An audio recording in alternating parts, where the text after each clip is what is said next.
반갑습니다. 우리 부활주일이 지난 우리 부활의 또 감격과 부활의 기쁨이 또 여전히 또 우리 가슴 속에 남아있는 그런 우리 3월 마지막 다섯째 주인데요. 우리 3월 다섯째 주는 부활의 증인으로라는 그런 제목으로 우리 마가복음 16장 1절로 20절 말씀을 통하여서 이번 주 우리 각 사랑방 안에서 우리 지난주에 아무래도 특세 기간이어서 사랑방 모임이 좀 이렇게 여의치 않은 곳들이 많을 텐데요. 이번 주 다시금 우리가 또 사랑방 모임에 또 함께 힘을 내주시면 감사하겠습니다. 우리 서론을 한번 읽어보도록 하겠습니다.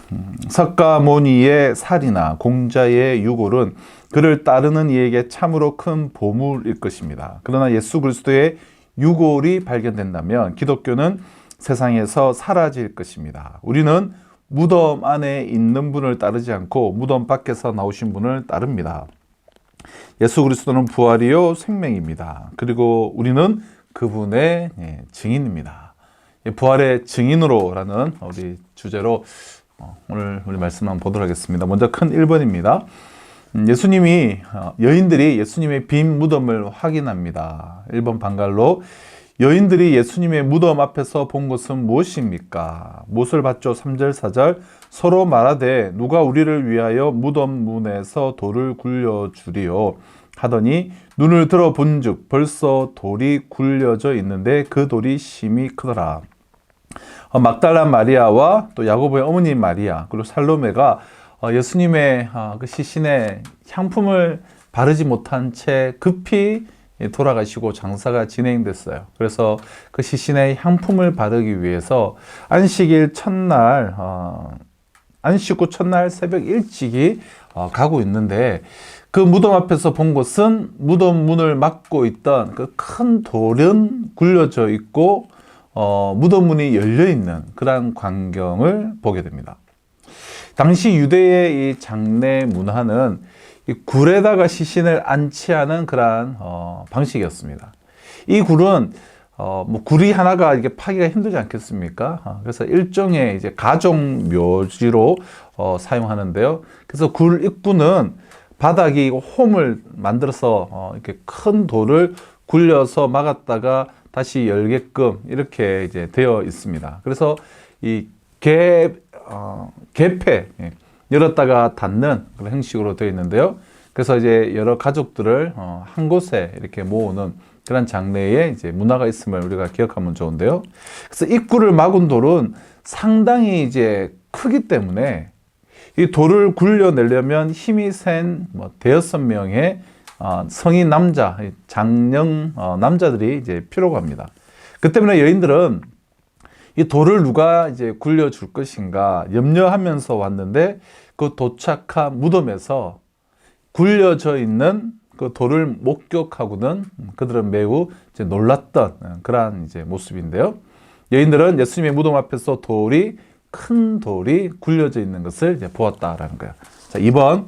여인들이 무덤 안에서 이제 본 것은 무엇입니까? 자, 5절. 무덤에 돌이 굴려져 있어서 무덤 안에 들어가서 흰 옷을 입은 한 청년이 우편에 앉은 것을 보고 놀라매. 흰 옷 입은 한 청년이 우편에 앉아 있는 것을 보았다라는 거예요. 이 흰 옷 입은 한 청년은 이제 천사겠죠.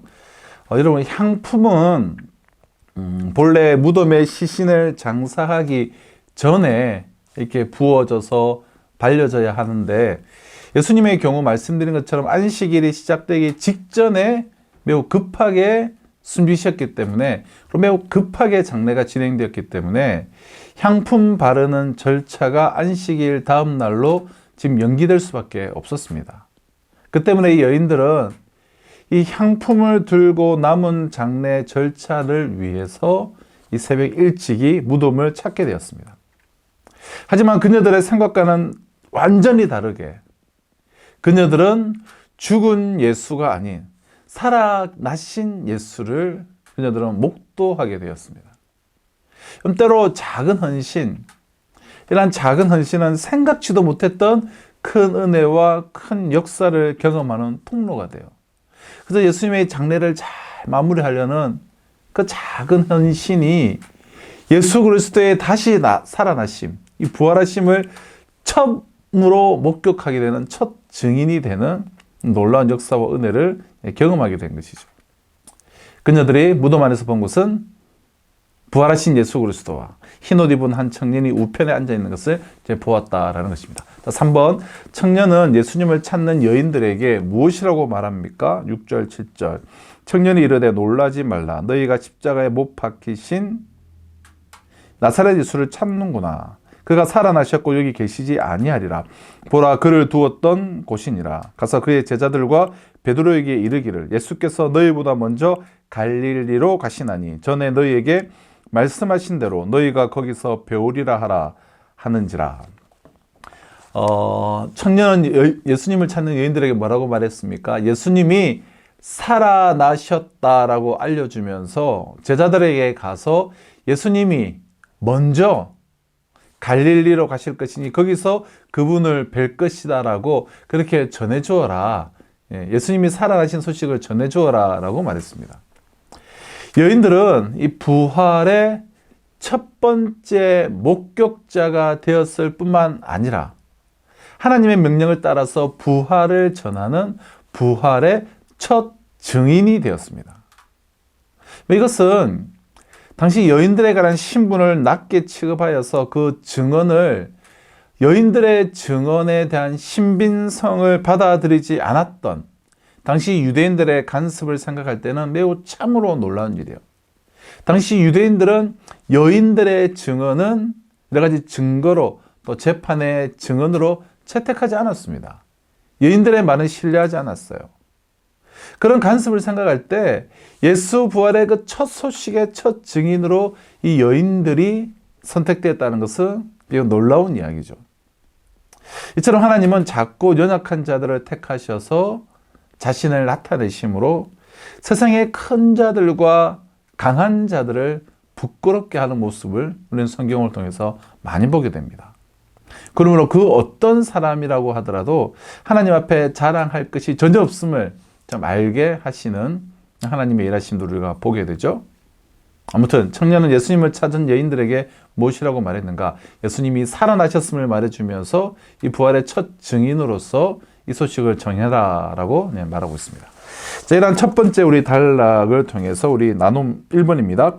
여인들이 예수님의 시신에 향품을 바르기 위해 무덤을 찾았으나 이미 무덤은 비어 있었습니다. 이처럼 하나님이 하시는 일은 뜻밖의 상황으로 우리를 인도합니다. 예기치 못한 하나님의 인도를 경험하고 은혜를 누린 적이 있다면 나눠 봅시다.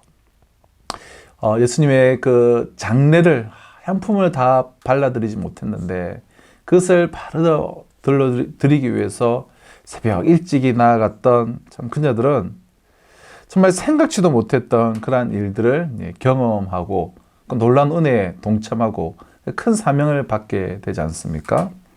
이처럼 예기치 못한 하나님의 인도를 경험하고 받았던 은혜들이 어떤 것이 있는가, 무엇이 있는가 우리 서로 한번 나눠보시면 참 재미가 있고 참 은혜가 되지 않을까 싶습니다. 자, 이제 2번입니다. 부활하신 예수님이 제자들에게 나타나십니다. 1번, 예수님이 제자들을 꾸짖으신 이유는 무엇입니까? 자, 14절을 보실까요? 그 후에 11 제자가 음식 먹을 때 예수께서 그들에게 나타나사 그들의 믿음 없는 것과 마음이 완악한 것을 꾸짖으시니 이는 자기가 살아난 것을 본 자들의 말을 믿지 아미하미로라.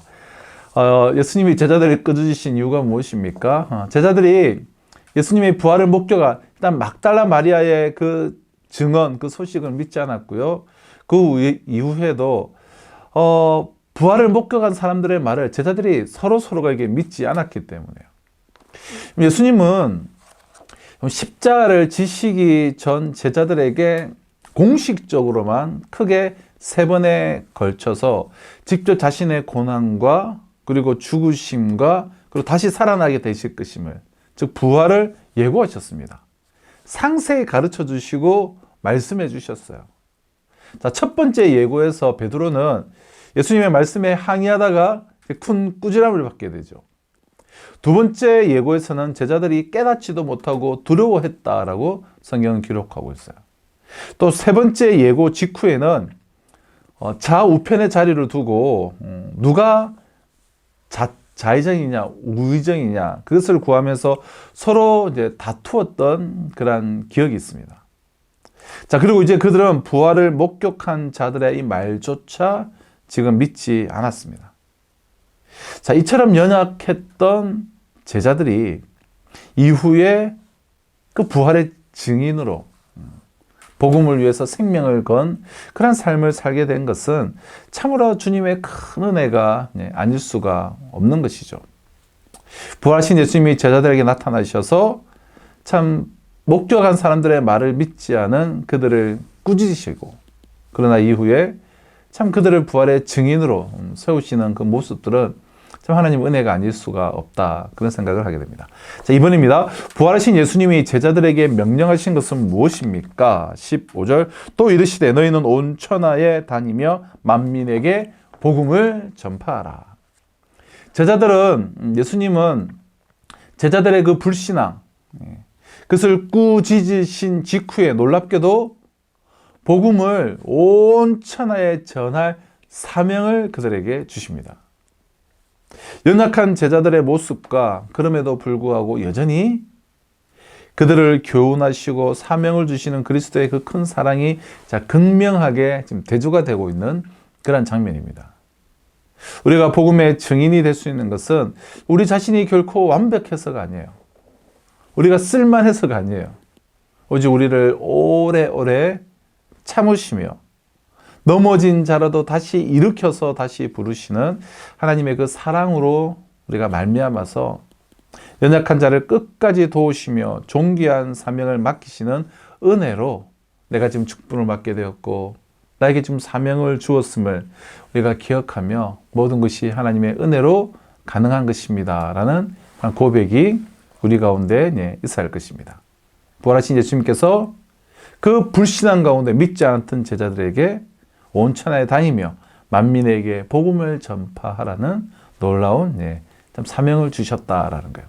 3번, 말씀을 마치신 예수님에게 어떤 일이 일어납니까? 19절, 주 예수께서 말씀을 마치신 후에 하늘로 올려지사 하나님 우편에 앉으시니라. 하늘로 올려지사 하나님 우편에 앉으셨습니다. 부활과 승천으로 이 땅에서의 예수님의 그 공생의 삶은 끝이 났습니다. 하지만 예수님의 사역이 끝난 것은 아니에요. 예수님의 삶은 끝났지만 사역은 멈춰지지 않았습니다. 예수님은 이제 승천하셔서 하나님의 보좌 우편에서 우리를 다스리십니다. 그러므로 예수께서는 제자들에게 내가 세상 끝날까지 너희와 항상 함께 있으리라 라고 말씀하셨습니다. 그렇게 세상 끝날까지, 마지막 날까지 이 땅을 다스리시며 그의 백성들과 함께 하시는 예수님은 이제 세상 끝날에 이 땅을 심판하기 위해서 다시 오실 것입니다. 예수님은 부활하시고 하늘로 올려지시고 하나님 우편에 앉으셔서 여전히 우리를 다스리시며 세상 끝날 그날에 선악간에 판단하실 그런 분이심을 우리가 기억해야 할 것입니다. 자, 우리는 두 번째 단락을 통하여서 우리 두 가지 나눔을 보실까요? 먼저 나눔 2번. 제자들은 부활을 예고하신 말씀을 들었으면서도 예수님의 부활을 목격한 사람들의 말을 믿지 못했습니다. 그렇게 예수님이 수차례 예고하셨다면 이 일이 바로 그때 말씀하신 그 일이구나 깨달아야죠.